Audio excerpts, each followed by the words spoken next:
কই যেতেছস? আমি কোনোখানে যাইতেছি না। এই ব্যাগের মধ্যে আমার কাপড় চোপড়। আমি আমার সমস্ত কাপড় চোপড় নিয়ে এই বাড়িতে চলে আসছি। এখন থেকে আমি এই বাড়িতেই থাকবো। কি কস তুই এইগুলা? তুই আমগো বাড়িতে থাকবি কেন?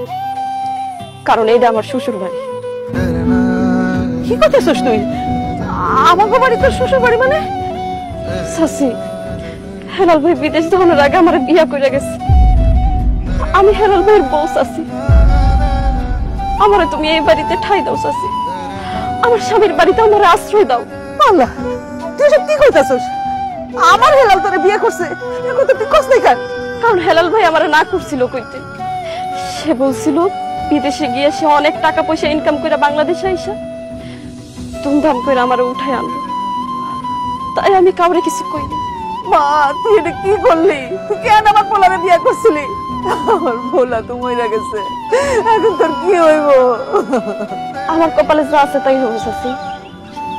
আমি তার কথা দিছিলাম, তারে ছাড়া আমি অন্য কারো হবো না। সারা জীবন আমি তার বউ হইয়া থাকবো। সে যখন মারা গেছে, আমি তার বাড়িতে সারা জীবন বিধবা হইয়া কাটাই দিব। অসম্ভব! আমি বেঁচে থাকতে আমার মায়ের সারা জীবন বিধবা হয়ে থাকবো? তা তো হয় না। ফাতেমা, বাড়ি চল।